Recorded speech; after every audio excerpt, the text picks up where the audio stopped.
Welcome to the TomorrowZone Catalyst Podcast. I'm your host, Deborah Reuben. This conversation is part of a new series called Future Shaping Leaders. It's inspired by my forthcoming book, Enter the Tomorrow Zone: How to Inspire Breakthrough Innovation and Shape Your Future. We're exploring how leaders think and lead when they're responsible for shaping the future inside of complex systems. We're having real conversations with smart leaders who are navigating constraints, making tough decisions, and building capability when the path forward is not always obvious. My guest today is Shannon Seaver, who is leading at the intersection of education, technology, and system-level change. As CEO of the AI Whisperers and executive director of createMPLS, she brings over 2 decades of experience as engineer, educator, and nonprofit leader. She's building equity-centered tech solutions that reimagine how we prepare people, especially youth, for the future of work. I love the work that she's doing, whether it's leading immersive STEM programs, designing AI integrated learning systems, or bridging education and workforce policy. Shannon's work challenges the assumptions and creates real momentum for inclusion and innovation.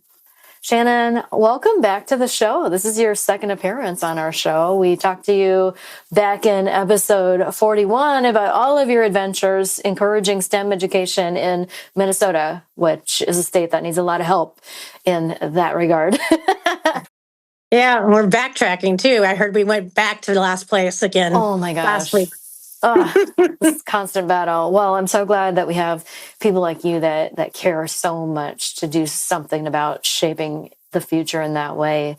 So speaking of that work, Shannon, I wanted to start right out by asking you what sparked your commitment to the challenges that you're working on right now. Well, being a teacher and being in a classroom with 30 to 35 kids and just wanting to see them all engaged in wanting to learn. After you've seen a kid fail a few times and they give up, it's really not a fun thing to witness. And just that sense of, I'm just here to fill my seat until I graduate. And that is such a waste of time and just effort. And I just feel like we need to start meeting these kids where they have previously failed and get them out, get them to a point where they enjoy learning again. When you first started to take on that challenge, where did you focus your energy and how has that evolved? Well, my very first experience was working in an inner city school. And so really, I learned really in the hard way is that you cannot teach, you cannot expect learning unless you have a relationship with the student. And really, my focus ever since then has been, I need to have a good relationship with the student. Otherwise, they're not going to make the effort for you. And then once you have that relationship, then they're like, hey, I want my teacher to be proud of me, or I want to show them that I can actually do this. And it changes the whole way of the classroom. And so part of the reason why I really went into made this app is because every year we're losing time in the classroom as a teacher because we are so busy making things to making adjustments to the lesson and adding things that we don't have time to actually build that relationship anymore because we're busy in between classes trying to get these copies made and trying to get everything to happen. And then we're spending 3 or 4 hours after school as well. Oh my gosh. And so that way, if we could take up some of this time, the teacher can get back into the relationship with the student and help them be motivated to learn. This is really, really digging into the human side of innovation because you could have chosen a challenge like, I'm going to help, with all of the administrivia and stuff, but really the focus and the purpose of it is to undergird the relationship with the students so that they have a better learning experience. I love that so much. I want to hear about your experience recently in your hackathon, but I know, part of what you were doing with that hackathon is rethinking. Can you describe a moment when the work forced you to rethink how you were approaching it, and then tell us a bit about your vision for the new app? So I told a story in the video that we had to turn in about a student that often would ask for a lot of help. And he was having some physical issues that were actually causing him to go backward in learning instead of forward and losing ground. And I just watched him deteriorating as time went on. And I couldn't spend the time with him, and he was getting frustrated in class. And so I had 30 other kids, and he really wanted me to spend the whole time with him. And I couldn't do it. So one of the things I did come up with is I found a student in the high school that would actually sit next to him in class, help him write down the notes so that he wouldn't get behind. You know how sometimes you're writing something, you get behind and then you lose track of what's being said. Helped him take notes, and then also helped him kind of stay in the moment. And she was like my right hand person for him, and that was really, really helpful. And so that was the first time I actually had to think outside the box of, okay, we don't have a para available. He can't be moved into another class because this is a temporary health issue. And so what do we do in the moment? And then his parent spoke a foreign language, so I couldn't even talk to her. And it just got to be very complicated. So just trying to come up with what can we do in the moment. And that was having that assistant right there. And so thinking about that now, how can I have an automatic assistant in the classroom for everyone? Yeah. Like, how do you scale personalization? Because that seems to be like the complex challenge you're facing is each child needs something different, but you have only one teacher. How can you provide all of that? Can you back up just a little bit for those who didn't join us for episode 41 on our show? What are the ages of the students that you're typically addressing? So the students that I addressed most of the time were high school students. But this is true for K-12, really. I mean, actually, K to 99, if you really want to get into it. Once you have dyslexia, it's not going to go away when you graduate. I mean, it's always with you. Or once you have a learning disorder, it's always with you. So even in the workplace, we have to adjust how we are training people to get to the point of where they can learn in the best way. Awesome. So I want to hear a bit about the app that you were designing and building during the hackathon, and then we can move into some of the questions about your thinking around that. There's 3 parts to my app. The first part is a teacher has a lesson, just a lesson, one level, and that's usually about all they have time to make, really. And so it goes into the app. And then what goes into the app is like a spreadsheet of what their students' needs are. And so you may have 6 groups in your class that have, 6 different sets of needs.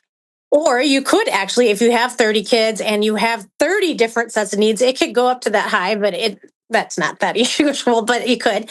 So you put you put that information into the app, the lesson into the app, and it spits out the 6 lessons in their level. It would be in their language, in their reading level, in Audible, so they can hear it as they're reading.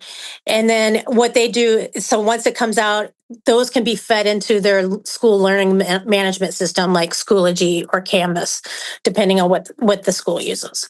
Wow. Well, okay, so clearly you're using AI to be able to do this at scale. If you're regenerating a lesson in both written and auditory in different languages, right? That is really cool. So, so let's talk a little bit about just the process, the thought process, and maybe some of the things you might have experienced as you were going through this rapid building process in the hackathon. So what did you personally have to let go of in order to make real progress on this new app idea? Well, every time you're going through a very quick process like this, there's always, you go into it with a certain mindset that you're going to get out of it. And then as you get into it, you realize it's not going to work. And that did happen to us with one instance. I wanted to be able to print out PDFs or Word documents so that it could be printed for students. And it wouldn't do that for the life of me. I could not get it to go into format it in the way that would work. And so it's still going to be a web page focus, but you can still print that out. But it still works in a Schoology format or Canvas format or whatever learning management system you have. It will still work in that format. And really, to be honest, there's not a lot of printouts anymore in school. So that worked out. But Jen and I spent probably 5-6 hours trying to get this to work. And we were like, okay, if we can't get this to work in the next minutes, we got to let it go and go on. And that's kind of what happens when you're in the design part, and you just got to say, okay, what else can we do instead that will still get the same gist, and that was something that we did. We had 2 other elements in the thing I didn't even talk about. One of them is making AI proof assessments, which is funny because we're using AI to make AI proof assessments. Yeah, can you say a little more about that? What's the challenge that folks are facing in the education world, and how are you combating it? Right. So a lot of schools are locking down AI, which I totally understand because students are copying and pasting in their homework and in their tests, and they're not learning anything because they're starting to become reliant on that. And so and I'm not saying all of them, there's a handful. Okay. So not all of them do. But with this it takes it out of the box for a teacher so they don't have to really think too hard about how can I make this assessment so that they can't use AI to cheat on it, right? And so it uses the top level of Bloom's taxonomy, which is like evaluate, create, just some different things. So one of the examples I give is I made a lesson because I'm a math teacher on parallel lines. And instead of going through, like a multiple choice test or a written test, I had this came up with have the students go out in the hallway, take a picture of a set of parallel lines in life and find a transversal and have them label the different things. And that's not anything that they can pull into from AI because it has to be in their school building and recognizable. That is really creative, but also it's cool because it has them applying the knowledge at the same time. Yeah.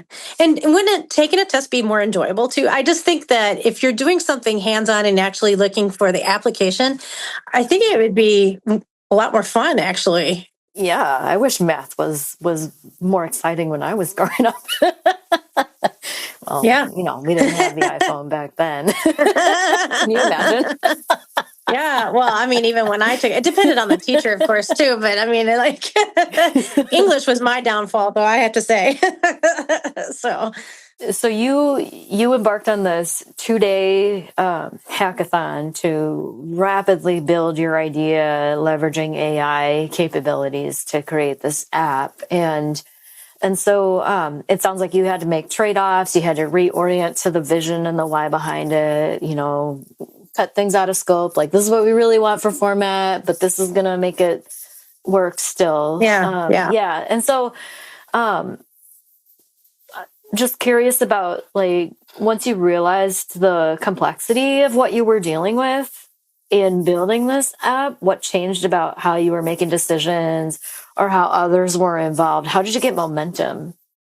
Well, this is something I've been thinking about for a long time, to be honest. I've been making another app that takes learning and stores it and does communication with it. It's a learning management system. It's another one, but this one actually is a standalone. And the real hope I was getting is how can we get these students that have checked out because the learning level is too hard for them, or they want to be a part of it, but they're having to work 5 times as hard as the other student because they have dyslexia or whatever.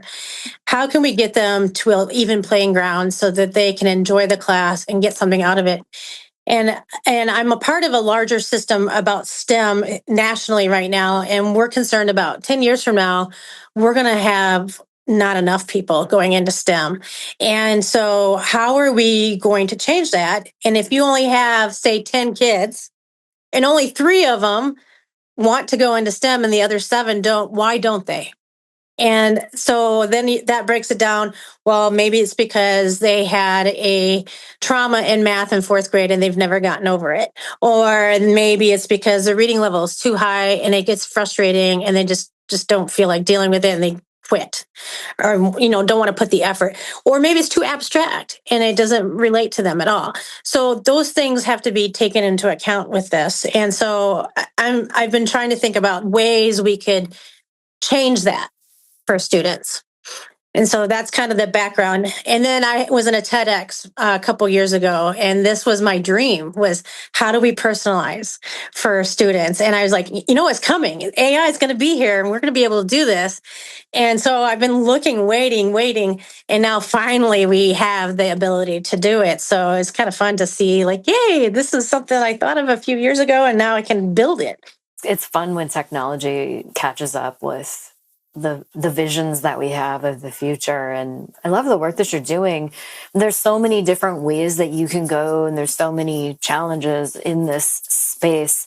But as you're looking ahead, and I know you're thinking 10 years out anyway, but as you look ahead, what feels most important to get right next as you continue to move this forward?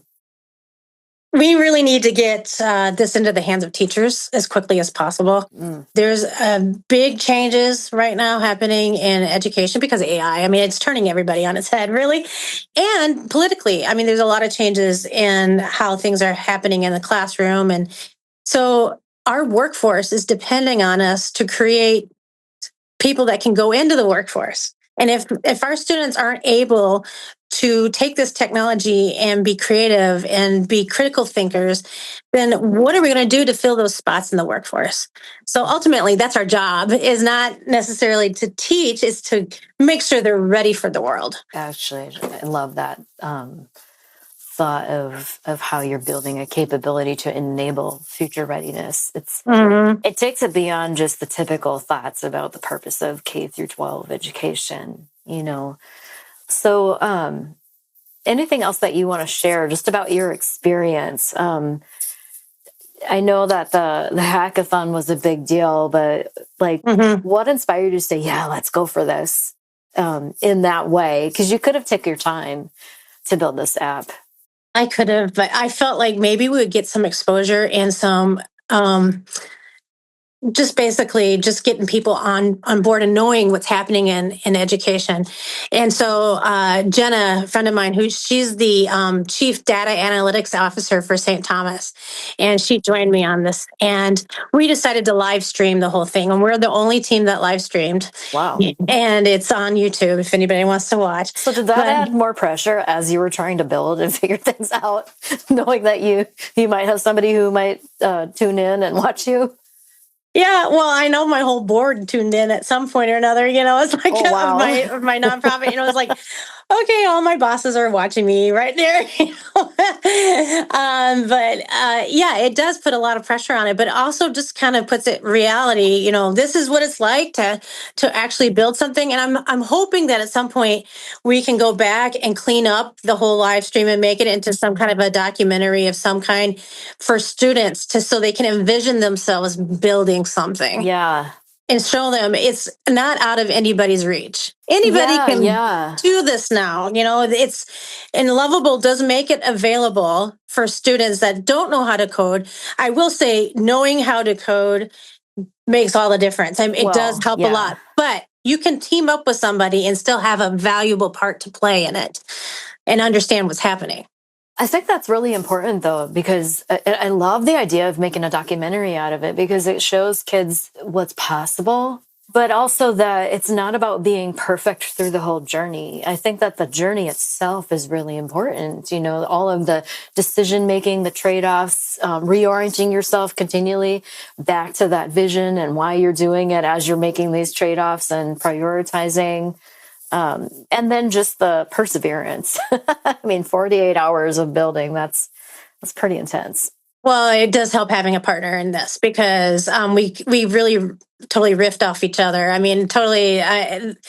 It was more laughter than anything in that room and just teasing each other. So we had a lot of fun. People did stop by to visit us every once in a while from the board and stuff. And that was nice to have people. And then online people would message us and that kept us going. It's kind of like being in a marathon and you get to the 10th mile and somebody's waving you and like cheering you on. Oh, cool. That was the same idea that we experienced there. So that was really fun. And then after feeling that frustration for 5 or 6 hours and it not working, and then finally something came out.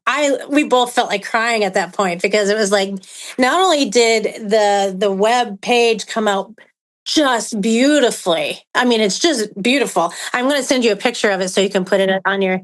But it just the images that it made, because I also used Nano Banana to make the images to follow exactly what was in the lesson, and they were gorgeous. I was just like, awesome. So cool. So is this the first time that you've done a hackathon like this? Yeah, I've never done a hackathon and I've never done a live stream. So that was a lot of learning right there. Do you recommend it?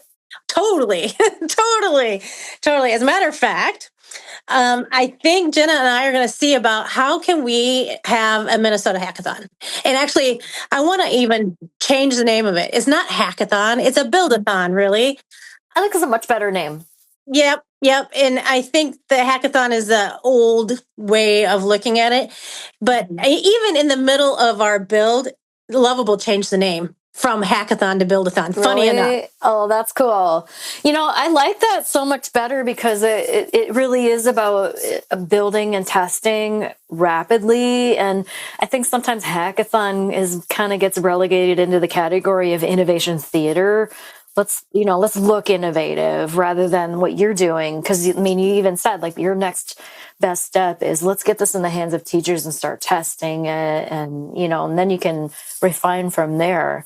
Okay, well, this is so cool. I love the work you're doing. And congratulations on, not only surviving the build-a-thon, but, creating something really cool out of it. We're at the lightning round. So these are just like short, quick responses, no overthinking, fill in the blank. Real progress only happens when blank. Time is given to the student to play. Ooh, that's good. One word that best describes what this work has demanded of you. Persistence. Oh, yes, definitely. That definitely shows. Looking back, what do you wish someone would have told you before you started? Maybe get in shape beforehand, because you're gonna, seriously, get your health together so that when you are building something and you're like focused on it for weeks on end, you're gonna lose shape. And unless you are literally keeping it at the forefront of your mind and trying to balance that out, it's really easy to get sucked in. That's actually a really important point, and I haven't had anybody bring that up before, but, being physically in shape to handle the toll of this mental and emotional journey of building something that's never existed before.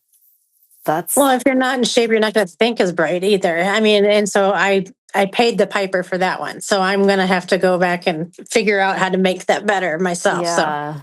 Awesome. Well, thank you for sharing that. And I just want to thank you for joining us on our show. Thanks for sharing your insights once again. And I wish you all the best with your new app. Well, thank you. I'm excited. I'm hopeful. We'll find out Monday. Well, we'll keep watching and we'll stay in touch with you on that. To our listeners, thank you for tuning in. I encourage you to like, subscribe, share this with somebody who might be interested, and stay curious. Choose to make awesome happen.